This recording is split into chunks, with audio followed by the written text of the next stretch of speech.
Students first numerical हम करने लगे हैं और फर्स्ट न्यूमेरिकल में गिवन डाटा क्या है उसको आप स्टेटमेंट से पढ़ेंगे और स्टेटमेंट को पढ़ते हुए आपने की पॉइंट ये माइंड में रखने हैं कि क्या क्या गिवन है और क्या फाइंड करना है। और जब आप माइंड में ये बात दोहरा रहे होंगे हमने फाइंड क्या करना है और क्या क्या गिवन है, तो उसी वक्त आपके माइंड में फार्मूला भी आ जाएगा कि ये हमने फार्मूले से आंसर करना है, ये फार्मूला लगेगा और ये आंसर आ जाएगा। तो बड़े एक्टिव हो गए, ये आपने समझना है। न्यूमेरिकल बहुत इंपॉर्टेंट होते हैं और न्यूमेरिकल ही ये डेली लाइफ की एग्जाम्पल्स भी हैं। अगर आप पूछते हैं ना सर डेली लाइफ की एग्जाम्पल बताएं फिजिक्स की कहाँ पे हैं, तो ये बेसिकली ये जो न्यूमेरिकल्स होते हैं ये एग्जाम्पल्स ही होती हैं डेली लाइफ की, ठीक है। और दूसरा ये न्यूमेरिकल आपको एमसीक्यूज में आ सकते हैं लाहौर बोर्ड के। और तीसरा ये कि अगर आप एंटी टेस्ट देते हैं तो एंटी टेस्ट में बहुत इंपॉर्टेंट होते हैं ये न्यूमेरिकल।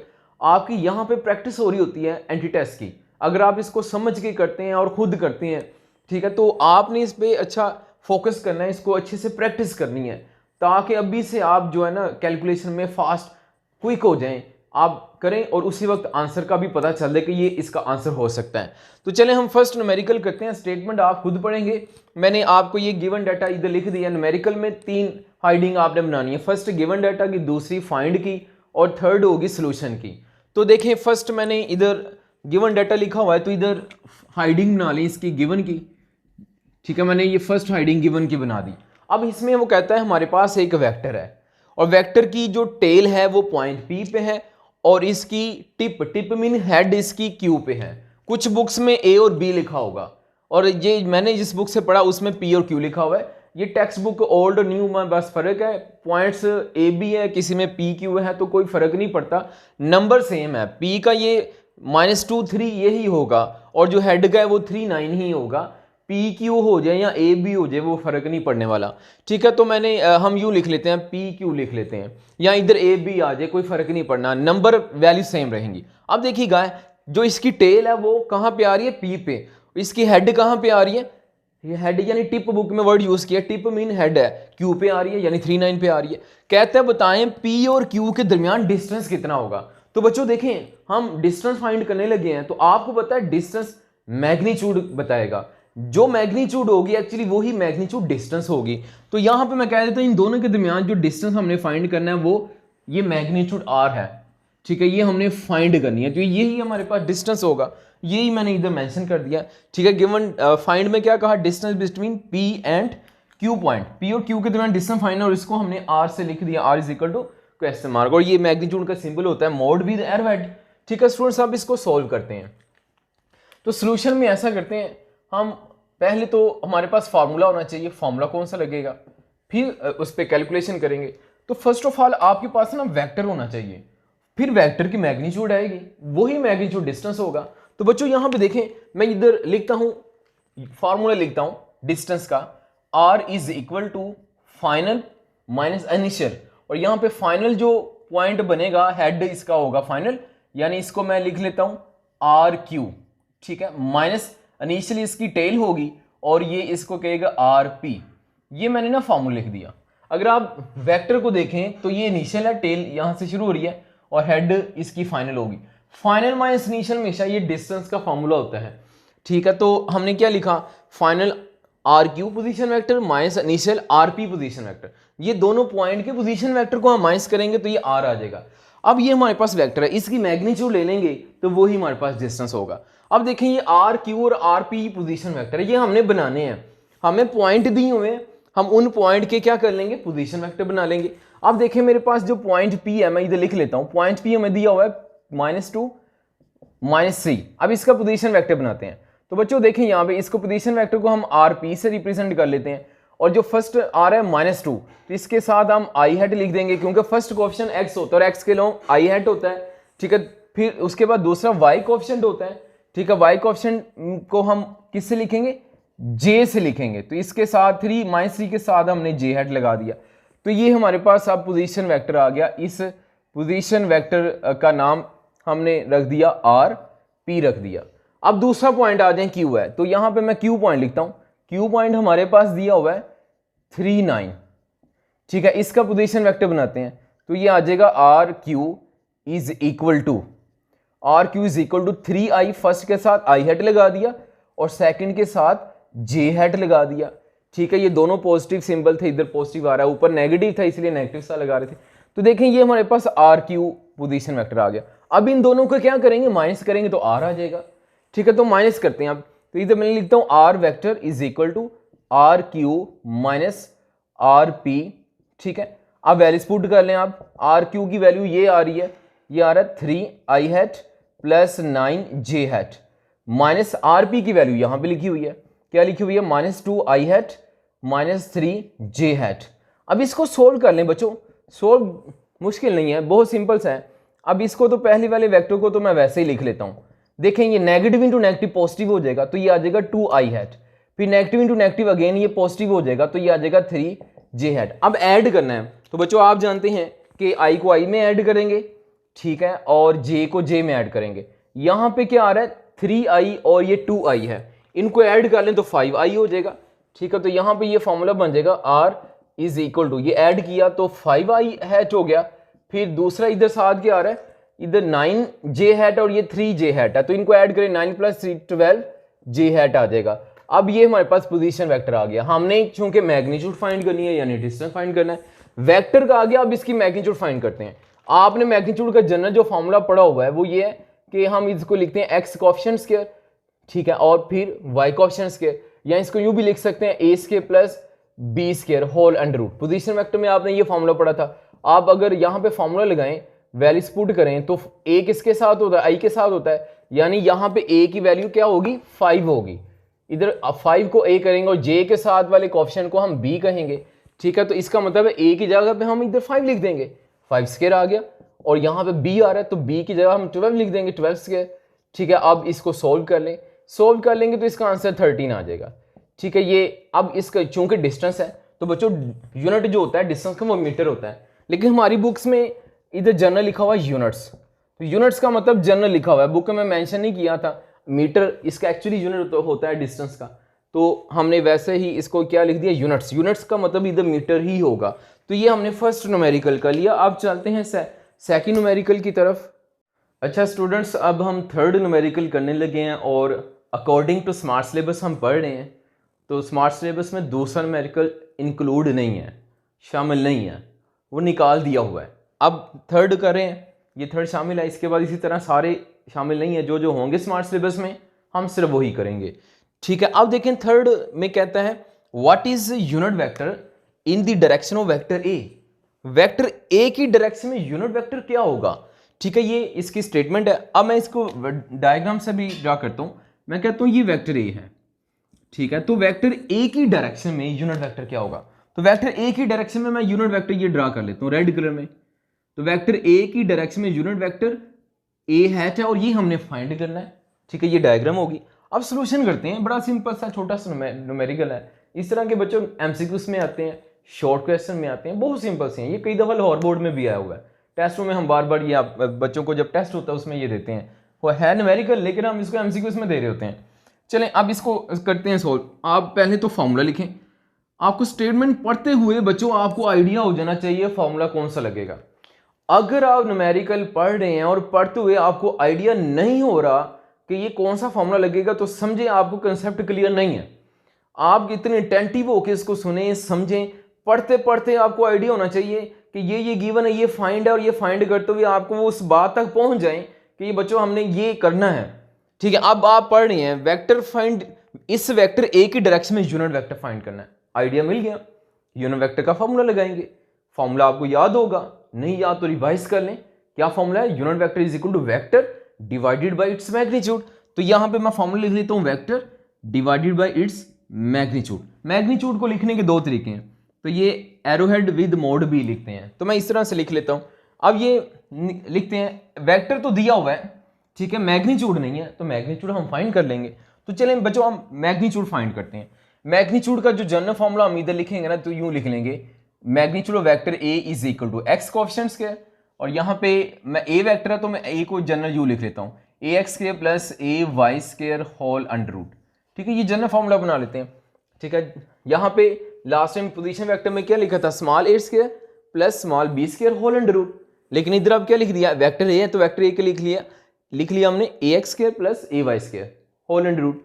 क्योंकि वेक्टर ए है तो इस तरह सिंबल रख दिया। अब इधर हम वैल्यूज पुट करते हैं, तो बच्चों वैल्यूज पुट करें, ए एक्स क्या होगा यहाँ पे, देखें आई के साथ एक्स कोएफिशिएंट होगा, इसको हम ए एक्स कह देंगे, ठीक है। तो ये आई हेड के साथ 4 आ रहा है, तो मैं इधर इसका 4 का नाम क्या रख दूंगा, ए एक्स रख देंगे। और जे हेड के साथ 3 आ रहा है, इस 3 का नाम ए वाई होगा। अब यहाँ पे वैल्यूज पुट करते हैं, ए एक्स की जगह पे 4 आ जाएगा और ए वाई की जगह पे 3 आ जाएगा और स्क्वायर अंडर रूट वैसे ही आ जाएगा। सोल्व कर लें इनको तो ये हमारे पास 5 आ जाएगा, ठीक है। ये मैग्नीट्यूड आ गई, ये हमें गिवन नहीं थी। अब ऐसा करते हैं, हम यूनिट वेक्टर के फॉर्मूले में पुट कर देते हैं। यूनिट वेक्टर का जो हमारे पास फॉर्मूला होता है वो है unit vector equal to vector divided by its magnitude. अब बच्चों वैल्यूज पुट करते हैं, वैल्यूज पुट करेंगे तो वेक्टर ए क्या वैल्यू दिया हुआ है, ये हमें गिवन डाटा में मेंशन है, तो क्या है 4i प्लस 3j और डिवाइडेड बाय मैग्नीट्यूड है इसकी, तो मैग्नीट्यूड कितनी है 5 है, तो 5 पुट कर दिया, ये इसका आंसर आ गया, ठीक है। तो जब आंसर आए ना तो आप इसको हाईलाइट किया करें मार्कर के साथ, बोल्ड मार्कर के साथ, इसको एंड पे रिजल्ट आता है, रिजल्ट को आप ब्लॉक में बंद किया करें, पता चले ये रिजल्ट आ चुका है, ठीक है। और इधर बच्चों यहाँ पे यूनिट नहीं लिखेंगे, आपको बताया हुआ पढ़ाते हुए यूनिट वेक्टर का यूनिट नहीं होता, ठीक हो गया। ये अब चलते हैं हम नेक्स्ट थर्ड न्यूमेरिकल कर लिया। अब स्मार्ट सिलेबस के मुताबिक नेक्स्ट न्यूमेरिकल हम करने जा रहे हैं न्यूमेरिकल नंबर 6, न्यूमेरिकल नंबर 5 करने लगे हम। और न्यूमेरिकल नंबर 5 में कहता है कि अगर वेक्टर बी को ए में ऐड करें तो ये रिजल्ट आएगा, यानी 6i प्लस जे हेड आएगा। और अगर b को सबट्रैक्ट कर दिया जाए a में से तो रिजल्ट आएगा -4i प्लस 7j हेड, ठीक है। तो बुक में कहता है when b is added to a the result is 6i plus j hat and when b is subtracted from a the result is -4i plus 7j hat। then what is magnitude of vector a, vector A की हमने magnitude बच्चों find करनी है। तो dear students magnitude तो अभी कितनी दफा हमने फाइंड कर ली है, फर्स्ट न्यूमेरिकल में भी फाइंड की, फिर आगे चल के हमने अगेन पिछले में भी फाइंड करके आ रहे हैं। यूनिट वेक्टर के जो यूनिट वेक्टर फाइंड करना था उसमें भी मैग्नीट्यूड हमने फाइंड की थी। तो डियर स्टूडेंट्स बहुत सिंपल सा न्यूमेरिकल है, इसमें मैग्नीट्यूड फाइंड करनी है। मैग्नीट्यूड का तो फार्मूला लगेगा, लेकिन उससे पहले एक काम और करना पड़ेगा, हमें पहले वेक्टर ए चाहिए, मैग्नीट्यूड तो बाद में आएगी, पहले वेक्टर चाहिए, वेक्टर आएगा तो वेक्टर की हम मैग्नीट्यूड फाइंड कर सकते हैं। तो इसलिए हमें वेक्टर निकालना है। तो इधर हमें देखने से हिंट मिल रहा है कि एक बी पॉजिटिव और एक बी नेगेटिव है, अगर हम इनको ऐड कर दें तो पॉजिटिव बी और नेगेटिव बी एक दूसरे से कैंसिल हो जाएंगे। तो बी तो गया, यहाँ पे सिर्फ ए रह गया, तो ए को हम फिर ऐड करके उसकी वेक्टर बना सकते हैं। तो यहाँ पे हिंट मिल गया। ऐसा करते हैं, इन दोनों को ऐड कर लेते हैं। तो फर्स्ट ऑफ ऑल सोल्यूशन में ना इनको हम इक्वेशन के नाम दे देते हैं। फर्स्ट को हम इक्वेशन 1 का नाम दे देते हैं, यानी a plus b is equal to 6i plus j, इसको कह दिए ये इक्वेशन 1 है। और दूसरे को हम इक्वेशन 2 का नाम दे देते हैं, a minus B is equal to -4i plus 7j, इसको हमने नाम रख दिया, ये इक्वेशन 2 है। अब इनको ऐड कर लेते हैं, तो इधर लिख लेते हैं ऐड इक्वेशन 1 एंड 2। हम इन दोनों इक्वेशंस को ऐड करने जा रहे हैं, इक्वेशन 1 एंड 2 को हमने ऐड कर दिया। तो ऐड करें, तो ऐड इक्वेशन को करें तो हमें पता है राइट साइड से और लेफ्ट साइड से ऐड होती है। तो बच्चों ऐड करते हैं, तो यहां पे आ जाएगा a प्लस बी, ठीक है। फिर ये ऐड कर लें, दूसरी क्या है a माइनस बी, इन दोनों को ऐड कर दिया। अब राइट साइड को भी ऐड करते हैं। तो फर्स्ट जो राइट साइड है वो है 6i प्लस जे हैट, फिर दूसरे की राइट साइड है -4i hat plus 7j hat, ठीक है। और ये नेगेटिव आ रहा है ना, नेगेटिव इंटू पॉजिटिव नेगेटिव ही हो जाएगा, ठीक है। तो इधर देख लें कुछ कैंसिल हो रहा है तो कर दें आप। यहां पे देखें ये पॉजिटिव बी है और ये नेगेटिव बी है, ये तो कैंसिल हो जाएगा और a से ऐड होगा तो यहाँ पे 2a आ जाएगा। तो यहाँ पे मैं लिख लेता हूँ 2a, ठीक हो गया। अब दूसरी तरफ आ जाए बच्चों, यहाँ पे भी कुछ हो रहा है काम, 6i और ये -4, 6 में से 4 को सबट्रैक्ट कर दें तो यहाँ पे 2 बच जाएगा, तो यहाँ पे आ जाएगा 2i हैट, और 1j को 7j हैट में ऐड कर लें तो ये आ जाएगा 8j हैट। अब ये 2 आ रहा है, 2 को दूसरी तरफ ले जाएं, डिवाइड कर दें, तो बच्चों यहाँ पे आ जाएगा a is equal to 2i divided by 2 plus 8j divided by 2। क्या किया, 2 को दोनों पे ही हमने डिवाइड कर दिया। अब 2 को इधर सोल्व कर लें, 2 को सोल्व करेंगे तो ये इससे कैंसिल, ये इधर से कैंसिल 4 आ जाएगा, ठीक है। तो अब इसको हम लिख लेते हैं, जो बच गए फैक्टर इधर आ जाएगा a इज इक्वल टू, यहाँ पे बच गया i हैट और यहाँ पे आ जाएगा 4j हैट। बच्चों ये हमारे पास वेक्टर आ गया। मैंने अभी आपको बताया मैग्नीट्यूड फाइंड करने के लिए हमारे पास सबसे पहले वेक्टर होना चाहिए। तो देखिए हमने वेक्टर फाइंड कर लिया। अब मैग्नीट्यूड का फॉर्मूला हम 3 दफ़ा हम लगा के आ रहे हैं। अब अगेन मैग्नीट्यूड का फॉर्मूला लगाते हैं। मैग्नीट्यूड को इस तरह से लिखा, ठीक है, मोड एरोहेड के साथ, और फिर इधर लिखें एक्स कोएफिशिएंट, ठीक है। तो एक्स इधर आई के साथ 1 है तो 1 आ जाएगा। मैं डायरेक्ट लगा रहा हूँ। जे के साथ वाई होता है तो वाई इधर 4 है तो 4 का स्क्वायर आ जाएगा, X square plus Y square, X coefficient plus Y coefficient square add किया और अंडर लिया। अब इनको सोल्व कर लें। 1 का स्क्वायर 1 नहीं होता है, 4 का स्क्वायर 16 होता है। अब इनको ऐड कर लें तो ये क्या आ जाएगा 17 अंडर रूट 17। तो ये हमारे पास आंसर आ गया, ये मैग्नीट्यूड हमने फाइंड कर ली, ठीक है। तो इसको फर्दर भी सोल्व कर सकते हैं, कैलकुलेटर से सोल्व कर सकते हैं। ये आ जाएगा 4 पॉइंट समथिंग, ठीक है। तो बच्चों ये हमने कर लिया। अब इससे नेक्स्ट न्यूमेरिकल करते हैं, वो भी इसी तरह का है। और इस नेक्स्ट न्यूमेरिकल नंबर 2.6 न्यूमेरिकल है, ये भी स्मार्ट सिलेबस में शामिल है। इसमें बच्चों कहता है कि हमारे पास 2 वेक्टर्स हैं और ये वेक्टर्स a और b हैं, इनकी वैल्यूज भी दी हुई हैं। a की वैल्यू दी हुई है 2i प्लस 3j और सेकेंड वेक्टर b है, इसकी वैल्यू दी हुई है 3i माइनस 4j। और कहता है फाइंड करें c और d की मैग्नीट्यूड और इनके एंगल फाइंड करने हैं। 2 पार्ट्स हैं। फर्स्ट में क्या कहता है c की मैग्नीट्यूड और c का एंगल, फिर कहता है d की मैग्नीट्यूड और d का एंगल फाइंड करें, और साथ हमें इंफॉर्मेशन भी बता देता है कि c की वैल्यू क्या है, c equal to a plus B and d is equal to 3a minus 2b। अब इसको सोल्व करते हैं तो बड़ा सिंपल सा है। देखिए इसमें भी ऐड होना है माइनस होना है, उसी तरह का जो भी हम करके आ रहे हैं। तो पहले तो हम फर्स्ट पार्ट करते हैं, फिर दूसरे की तरफ चलेंगे। फर्स्ट पार्ट में हम फाइंड करते हैं c की मैग्नीट्यूड। बच्चों अभी मैं आप पिछले न्यूमेरिकल में बता के आ रहा हूँ, अगर आपने मैग्नीट्यूड फाइंड करनी है तो पहले आपके पास वेक्टर होना चाहिए। तो आप पहले c वेक्टर बनाएंगे, फिर c की मैग्नीट्यूड फाइंड करेंगे, ठीक है। तो चलें हम c वेक्टर बनाते हैं। तो c वेक्टर कैसे बनाएंगे? अब ये c हमें उसने खुद दिया हुआ है, c किसके इक्वल है, c is equal to a plus b होता है। अब आप ऐसा करें, इसमें वैल्यूज पुट कर दें। a की वैल्यू इधर आप देखें तो कितनी है 2i प्लस 3j, ये गिवन डाटा में दी हुई है। सिमिलर b की भी वैल्यू हमें गिवन डाटा में दी हुई है 3i माइनस 4j। अब ऐसा करें, इनको ऐड कर लें, जो सेम है उनको ऐड कर लें, यानी i को i में ऐड कर लें और j हैट को j हैट में ऐड कर लें। तो ये 2i और 3i इनको ऐड करेंगे तो क्या आ जाएगा 5i हैट आ जाएगा, और फिर ऐड करें 3j को माइनस 4 में, तो माइनस 4 और 3 इसको ऐड करेंगे तो माइनस 1j आ जाएगा, ठीक है। ये हमारे पास बच्चों वेक्टर आ गया। डियर स्टूडेंट्स, अब ये वेक्टर जो आ गया है इसकी हमने फाइंड करनी है मैग्नीट्यूड, और मैग्नीट्यूड का फॉर्मूला बनाएं। क्या होता है फॉर्मूला मैग्नीट्यूड का? ये इस तरह से हम लिखेंगे मोड एरोहेड, और फर्स्ट x कोएफिशिएंट स्क्वायर यानी 5 स्क्वायर, और दूसरा y कोएफिशिएंट स्क्वायर। और y कोएफिशिएंट स्क्वायर क्या है, y कोएफिशिएंट क्या है -1 होगा, j के साथ माइनस है मतलब -1 है, i के साथ 5 है तो वो x कोएफिशिएंट हो जाएगा, और होल अंडर रूट ले लिया, ठीक है। ये कितनी दफ़ा हमने यूज़ भी किया। i के साथ फर्स्ट कोएफिशिएंट लगाते हैं और y के साथ ये सेकंड में लिखते हैं, और y के साथ माइनस था तो -1 आ गया। और अब इसको ओपन करते हैं। 5 का स्क्वायर 25 होता है और -1 का स्क्वायर 1 होता है, ठीक है। इनको ऐड कर लें तो ये आ जाएगा अंडर 26। ये हमने फाइंड कर लिया। इसको आप फर्दर कैलकुलेटर से सोल्व भी कर सकते हैं। अंडर 26 को करेंगे ना, ये डेसिमल में आ जाएगा, ठीक है। अब बच्चों क्या कहता है, फर्स्ट पार्ट में कहता है कि c की मैग्नीट्यूड फाइंड करें, वो हमने फाइंड कर ली। फिर कहता है इसका एंगल भी बताएं। तो बच्चों ये एंगल अब फाइंड करना है, तो आप याद रखें जब भी हम एंगल फाइंड करते हैं तो पहले देखते हैं कि वो वेक्टर किस क्वाड्रेंट में है। क्या मैंने कहा, एंगल फाइंड करने के लिए सबसे पहले क्या देखते हैं कि वो वेक्टर किस क्वाड्रेंट में लाई करता है। तो जरा देखें, मैं इधर वेक्टर लिखता हूं। अभी हमने जो c वेक्टर बनाया, c वेक्टर क्या आ रहा था 5i माइनस j।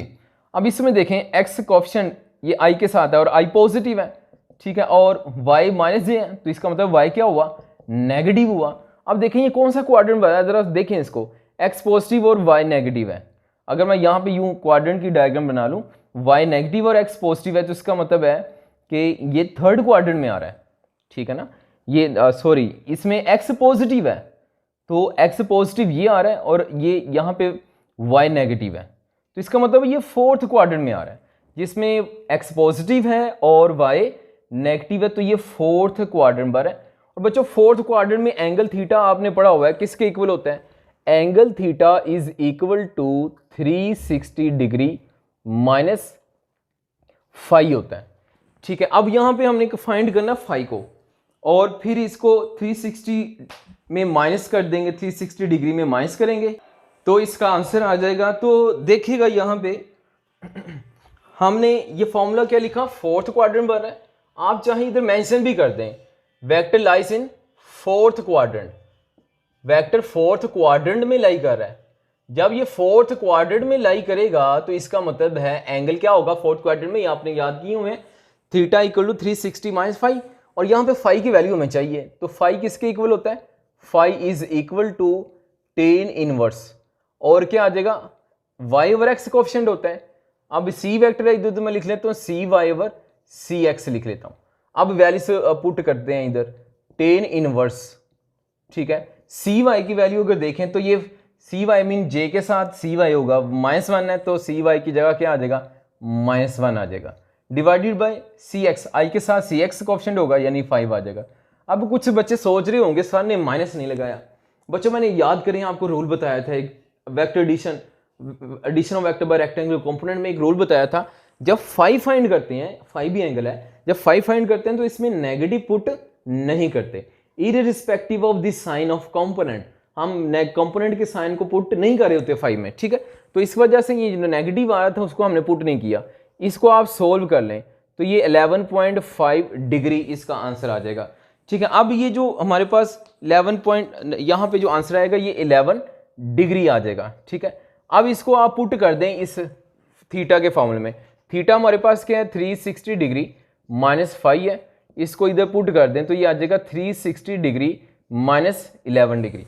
अब इसको आप सोल्व कर लें, ठीक है, माइनस कर लें तो हमारे पास ये आ जाएगा 349 डिग्री, ठीक है। इसमें आप करें 360 में से 11 माइनस कर दें, 10 माइनस करें तो 350 आता है, और एक और माइनस कर दें तो 349 आ जाएगा। ये हमारे पास फर्स्ट पार्ट हो गया। अब बच्चों दूसरा पार्ट आप खुद करेंगे, ठीक है। सेम इसी तरह करना है, आपने क्या करना है, यहाँ पे डी की मैग्नीट्यूड फाइंड करनी है और फिर इसका एंगल फाइंड करना है। इसको सॉल्व करें, अगर ना होगा तो आप मुझे बताइएगा, मैं करवा दूंगा, ठीक है। इसको ट्राई करें, ठीक है, आपके लिए बहुत बेहतर है कि आप खुद भी करें इसको। अच्छा बच्चों, नेक्स्ट हम न्यूमेरिकल नंबर 9 करने लगे हैं, और इसमें कहता है कि 3 वेक्टर्स हैं और प्रूफ करना है, शो करना है कि तीनों परपेंडिकुलर हैं। तो देखें माइंड में कुछ आया आपके कि कैसे प्रूफ करेंगे। मैंने कहा था आपको न्यूमेरिकल पढ़ते हुए आपको अंदाज़ा हो जाना चाहिए कि ये काम कैसे करेंगे। तो अगर ऐसा कर रहे हैं तो इसका मतलब आप कंसेप्ट वाइज पढ़ रहे हैं। अगर नहीं हो रहा तो इसको पढ़ें, मेहनत करें। अब ये न्यूमेरिकल किया तो नेक्स्ट टाइम दोबारा पढ़ेंगे तो ऐसे ही होना चाहिए जैसे मैं कह रहा हूँ। मैंने क्या कहा कि न्यूमेरिकल पढ़ते हुए आपको अंदाज़ा होता जाए कि ये ऐसे ऐसे होना होगा, ये फॉर्मूला होगा, अंदाज़ा हो जाना चाहिए। एग्जैक्ट चाहे ना भी पता चले, आप उसके पास पहुंचना शुरू हो जाएं। तो देखिए स्टूडेंट्स, कहा उसने 3 वेक्टर्स हैं, show that they are mutually perpendicular. Show करना है कि ये तीनों परपेंडिकुलर हैं। आपने पढ़ा था स्केलर प्रोडक्ट, इसका दूसरा नाम डॉट प्रोडक्ट भी था। डॉट प्रोडक्ट में आपने पढ़ा था अगर वेक्टर परपेंडिकुलर हो तो उनका डॉट प्रोडक्ट 0 होता है। पढ़ा था आपने क्या, अगर वेक्टर परपेंडिकुलर हो तो उनका डॉट प्रोडक्ट 0 होता है। तो इसका मतलब है अगर ये 3 वेक्टर ये जो दिए हुए हैं अगर ये परपेंडिकुलर हैं तो इनका भी डॉट प्रोडक्ट 0 होगा। तो अगर हम चाहते हैं ये परपेंडिकुलर प्रूफ हो जाए तो इनका डॉट प्रोडक्ट ले लें आप, और डॉट प्रोडक्ट 0 आ जाएगा, इट मींस ये परपेंडिकुलर होंगे, तो प्रूफ हो गया। हम डॉट प्रोडक्ट 0 ले आएंगे।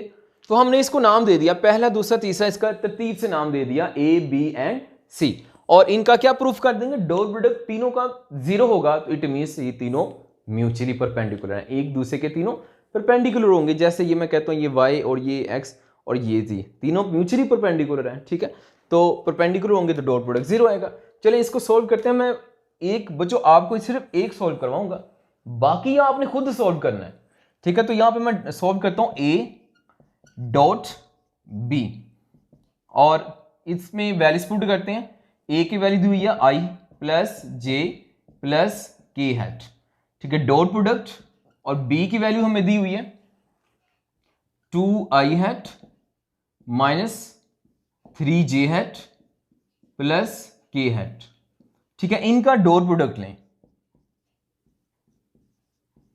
इनका डॉट प्रोडक्ट क्या आएगा, i को i से, ठीक है, तो ये इधर आ जाएगा 2 इंटू आई डॉट आई आ जाएगा। ठीक है, 1 है 2 के साथ, इधर i के साथ 2 है, इधर i के साथ 1 है, 2 इंटू 1, 2 इंटू 1 तो 2 आ गया और i डॉट आई आ जाएगा। ठीक है, सिमिलर अब दूसरे को सॉल्व करते हैं।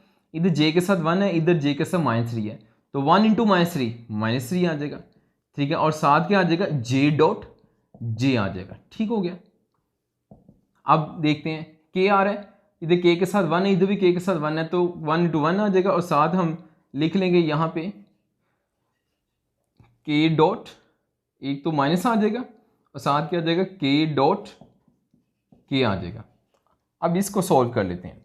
यहाँ पे 2 आ गया, i डॉट आई 1 होता है हम जानते हैं।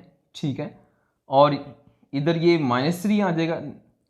ठीक है, ये हो गया -3, j डॉट j 1 होता है, ये भी हम जानते हैं, k डॉट k 1 होता है। ठीक है, इसको सॉल्व कर लें, ये 2 आ जाएगा, इधर 3 इंटू 1 3 आ जाएगा और ये 1 आ गया। इसको आप सॉल्व कर लें, तो बच्चों इसको सॉल्व करें तो अच्छा अब देखें इसमें क्या आ रहा है, ये 2 है और ये -3 है और ये -1 है। ठीक है, तो इसको सॉल्व करें तो हमारे पास आंसर 0 आना चाहिए। तो 0 क्या आ रहा है, -4 और 2, 0 नहीं आ रहा है। इसका मतलब है कहीं पे मिस्टेक हुई है हमसे। ठीक है, तो इसको दोबारा देख लेते हैं। i को i से किया तो ये आ गया, j को j से किया तो -3 और j डॉट j आ जाएगा, और k को k से करना है। हाँ देखें कहाँ पे गलती हुई, k को k से करना है, दोनों पॉजिटिव है तो इधर पॉजिटिव आएगा, हमने गलती से नेगेटिव लगा दिया था। ठीक है, ये पॉजिटिव आ गया और इधर k डॉट k आ रहा है। ठीक है, ये इधर साथ प्लस ही आएगा, ये नेगेटिव नहीं आएगा। अब इसको सोल्व कर लेते हैं। 2 - 3 + 1, इसको सोल्व करेंगे तो ये आंसर क्या आ गया, 0 आ गया। तो ये हमारे पास क्या आ गया, a डॉट b आ गया, a dot b is equal to 0, 0 आ गया, hence a and b are perpendicular. इस तरह ये आप बाकी आप खुद प्रूफ करेंगे सॉल्व करके। 0 आना है, मस्ट आना है 0, क्योंकि ये परपेंडिकुलर है, इसने खुद बता दिया है। आपने जस्ट आंसर 0 लाना है। अगर नहीं 0 आ रहा तो कैलकुलेशन को देख लें, कहीं कहीं पे गलत तो नहीं होगी, ताकि आपको अंदाजा हो कि इधर प्रूफ करना है हमने, क्योंकि उसने खुद कह दिया परपेंडिकुलर, प्रूफ करें इसको। ठीक हो गया। तो बच्चों ये हमने न्यूमेरिकल कर लिया। अब नेक्स्ट न्यूमेरिकल की तरफ चलते हैं। न्यूमेरिकल नंबर 10 नेक्स्ट हम करने लगे हैं, और इसमें बच्चों कहता है कि हमारे पास 2 वेक्टर्स हैं, वेक्टर a एंड b, उनकी वैल्यूज दी हुई हैं, और कहता है find projection of a on b, a का b के ऊपर प्रोजेक्शन फाइंड करें। प्रोजेक्शन मीन कंपोनेंट फाइंड करें। और आपने पढ़ा था a का b पे कंपोनेंट यानी प्रोजेक्शन आए तो उसको a cos थीटा से लिखते हैं, यानी हमने a cos थीटा फाइंड करना है और a और b की वैल्यू दे दी है। इसकी बात को हम डायग्राम से समझते हैं। बच्चों यहां पे मैं लेट करता हूं कि ये वेक्टर a है और यहां पे लेट कर लेते हैं ये वेक्टर b है। अब देखें बच्चों यहां पे हम इसके कंपोनेंट ड्रा करते हैं। बहुत सिंपल कंसेप्ट है, आपको ये पढ़ाया हुआ है। कंपोनेंट ड्रा करें, एक ये वाला कंपोनेंट आ गया और ये सेकंड कंपोनेंट आ गया। अगर मैं कहूं कि यहां पे एंगल थीटा बन रहा है, ठीक है, तो थीटा के सामने वाला बच्चों बताओ क्या होगा, यस यहां पे क्या होगा, b cos थीटा होगा। ठीक है, अब इधर क्या होगा, ये थीटा के साथ वाला क्या होगा, यहां पे हमने कंपोनेंट बनाने हैं a के, तो इस तरह कर लेते हैं, आसान हो जाएगा। हम ऐसा कर लेते हैं, ऊपर वाली डायग्राम में यानी ऊपर वाला जो वेक्टर है इसको a लेट कर लेते हैं, तो इजी हो जाएगा समझना। मैं कहता हूं ये वेक्टर a है और नीचे वाला वेक्टर b है। ठीक है, अब यूं लेट कर लें कि अब हमने जो कंपोनेंट बनाए हैं वो वेक्टर a के बनाए हैं। तो बच्चों अगर वेक्टर a के कंपोनेंट मैं ड्रा करता हूं तो वेक्टर a का फर्स्ट ये कंपोनेंट हुआ, ठीक है, और सेकंड ये मैं कहता हूं गया, और थीटा एंगल बन रहा है। तो बच्चों थीटा के सामने कौन सा बनेगा, ऑफ कोर्स कौन सा बनेगा, a sin थीटा। थीटा के सामने परपेंडिकुलर होता है और उसको हम sin थीटा से लिखते हैं, और cos थीटा के साथ वाले को लिखेंगे a cos थीटा, के साथ वाले को लिखेंगे a cos थीटा। अब a के दो प्रोजेक्शन बन गए हैं जिसको हम कंपोनेंट भी कहते हैं और प्रोजेक्शन भी कहते हैं। अब जरा देखें वो कौन सा प्रोजेक्शन है जो b के ऊपर आ रहा है। ए का वो प्रोजेक्शन जो बी के ऊपर आ रहा है उसका नाम बताएं।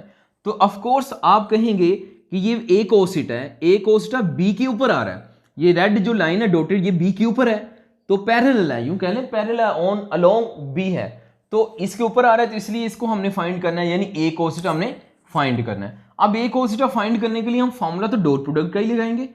देखें डॉट प्रोडक्ट का फॉर्मूला होता है A dot B is equal to A B cos theta.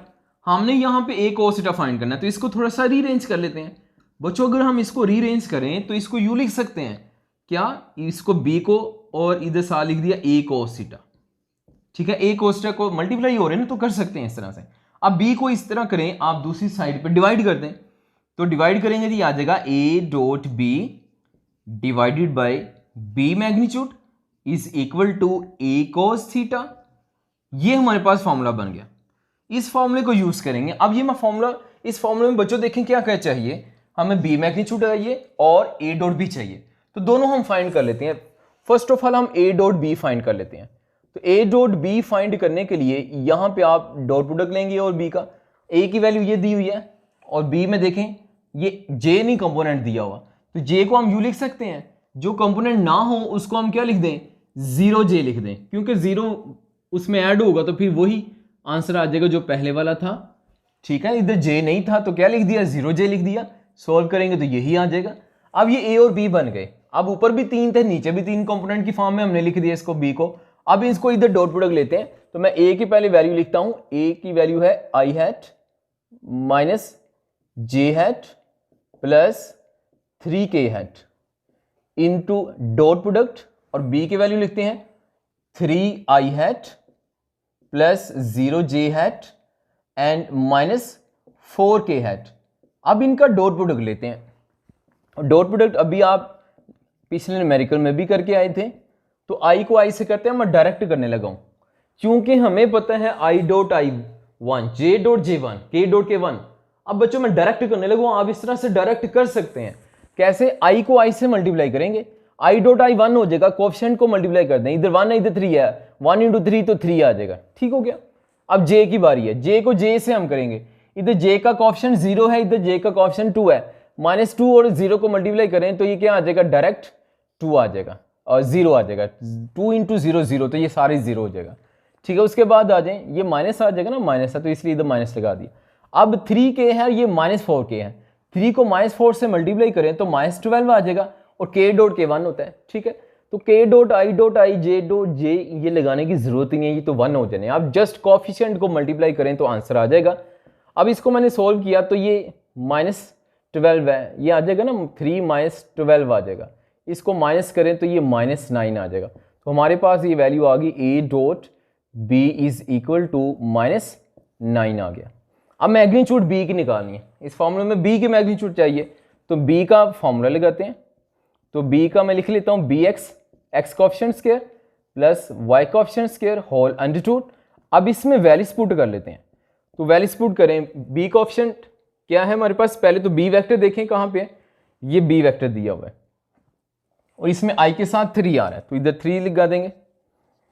अब चूंकि 3 कंपोनेंट है ना, तो बच्चों फिर तीनों कंपोनेंट लिखें, इधर जी स्क्वायर भी आ जाएगा, बी जी स्क्वायर भी आ जाएगा, और बी एक्स कितना बनेगा, इसको हम कह देंगे बी एक्स -4 को बी वाई, और इधर जो एंड वाला आ रहा है, अच्छा ये इस तरह से नहीं कहेंगे, 3 कंपोनेंट इधर लिखे हुए हैं, आई के साथ बी एक्स होगा और जे के साथ बी वाई होगा और के के साथ बी जी होगा। अब ये वैल्यू पुट कर देते हैं, 3 स्क्वायर और y वाला 0 है और j वाला इधर क्या है -4 है, इनको सोल्व कर लें, ठीक है। 3 स्क्वायर 9 होता है, 0 स्क्वायर 0 होता है, ये गया, और -4 का स्क्वायर 16 होगा, ठीक है। और आपको पता है नेगेटिव का स्क्वायर पॉजिटिव हो जाता है, इसको सोल्व कर लें तो हमारे पास ये आ जाएगा 5 आ जाएगा, ये b के मैग्नीट्यूड आ गई। अब देखें बच्चों यहाँ पे a dot b divided by b है, अब वैल्यू जस्ट पुट करनी है हमने, तो मैं यहाँ पे लिख लेता हूँ a cos theta is equal to a dot b divided by b magnitude, ठीक है। अब इसको वैल्यूज पुट कर लें, a डॉट b की वैल्यू क्या आई, -9 आई, और b मैग्नीट्यूड की वैल्यू 5 आई, ये हमने पुट कर दिया, तो ये हमारे पास आ गया a cos theta. a cos theta आ गया, मतलब क्या आ गया, projection of a on b आ गया, और आंसर क्या है -9/5 5। ये हमने आंसर फाइंड कर लिया। ठीक है, अब इसके बाद जो न्यूमेरिकल करने जा रहे हैं ये लास्ट है इस चैप्टर का, और स्मार्ट सिलेबस को हम फोकस कर रहे हैं। अच्छा तो बच्चों ये जो न्यूमेरिकल कर रहे हैं ना, ये सेकंड लास्ट है, लास्ट नहीं है, इसके बाद लास्ट हम करेंगे। ये न्यूमेरिकल नंबर 11 है, और इसमें कहता है हमारे पास 3 वेक्टर्स हैं, और जो ए वेक्टर है वो 4 यूनिट का है, मतलब लेंथ कह लें 4 यूनिट इसकी लेंथ है, और किस तरफ है, नॉर्थ है। और बी वेक्टर 3 यूनिट है, और ये किस तरफ है, वेस्ट की तरफ डायरेक्शन है इसकी।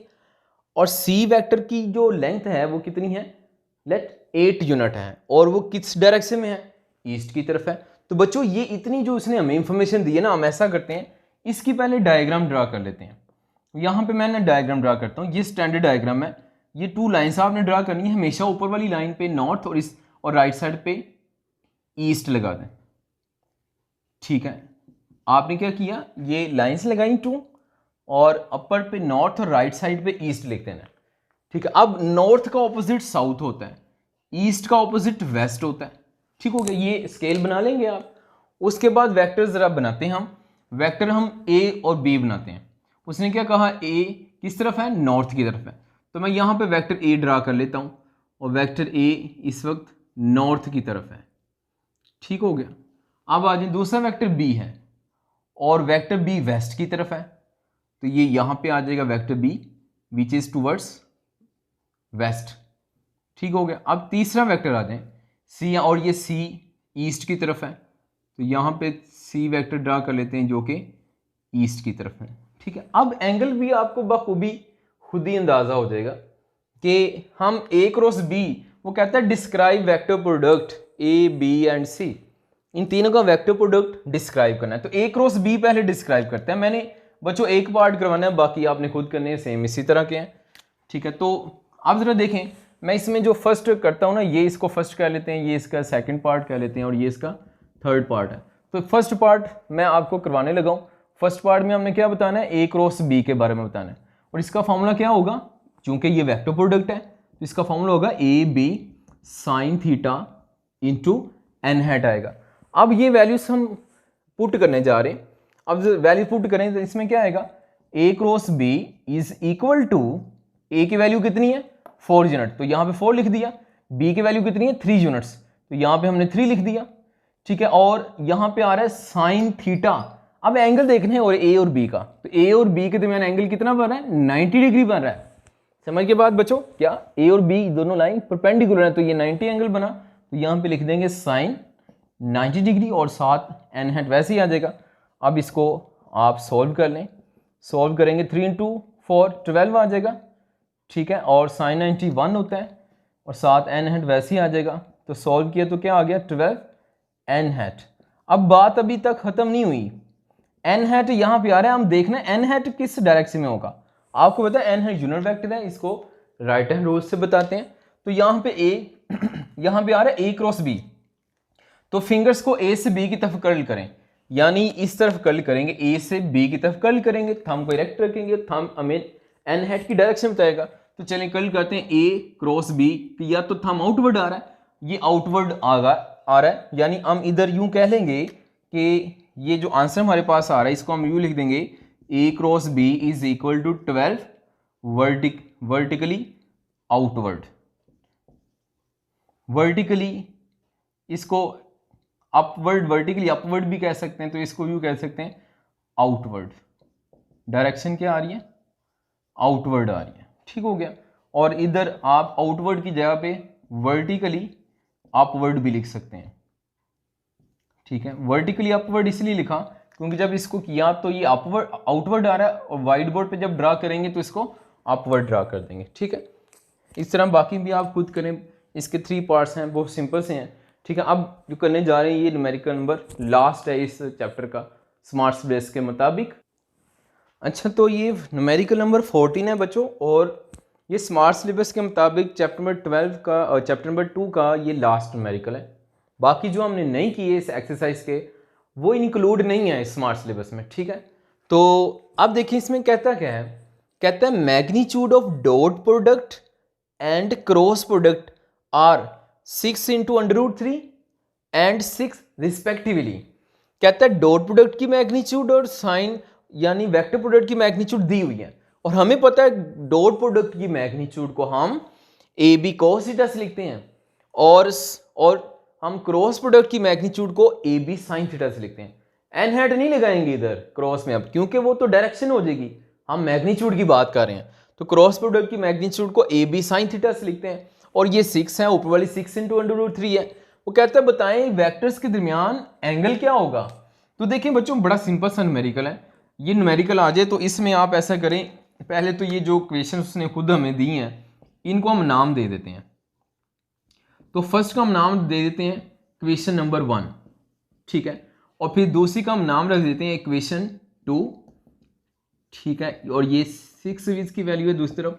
अब ऐसा करते हैं, कुछ ऐसा करें कि एंगल आ जाए।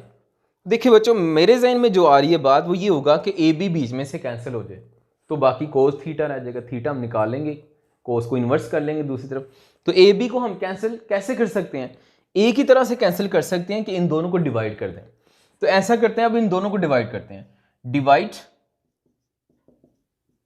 इक्वेशन 2/1, इक्वेशन 2 को 1 पे डिवाइड कर दें, यानी इधर यूं कहेंगे 1 डिवाइडेड बाई 2 है, आसान फास्ट में मैंने लिख दिया।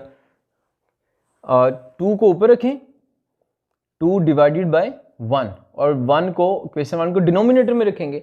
तो अब इसको लिखते हैं राइट से लेफ्ट, लेफ्ट से डिवाइड होती है तो पहले हम लेफ्ट लिख लेते हैं, ए बी साइन थीटा आ रहा है इक्वेशन 2 और फिर दूसरी 1 है ए बी कॉस थीटा है, ठीक है, और दूसरी तरफ क्या आ रहा है, ये ए बी और दूसरी तरफ 6 है और इक्वेशन जो 1 है उसकी दूसरी साइड 6 इंटू √3 है। इसको सॉल्व कर लें तो ये आ जाएगा 1/√3 आ जाएगा और यहाँ पे ए बी से कैंसिल और यहाँ पे बच जाएगा sine theta divided by cos theta. बच्चों ये आपने याद रखना है, साइन थीटा और कॉस थीटा ये टेन के इक्वल होता है, टेन थीटा इक्वल टू 1/√3 आ जाएगा। अब ऐसा करें टेन को दूसरी तरफ ले जाएं तो टेन इनवर्स हो जाएगा, तो ये आ जाएगा 1/√3।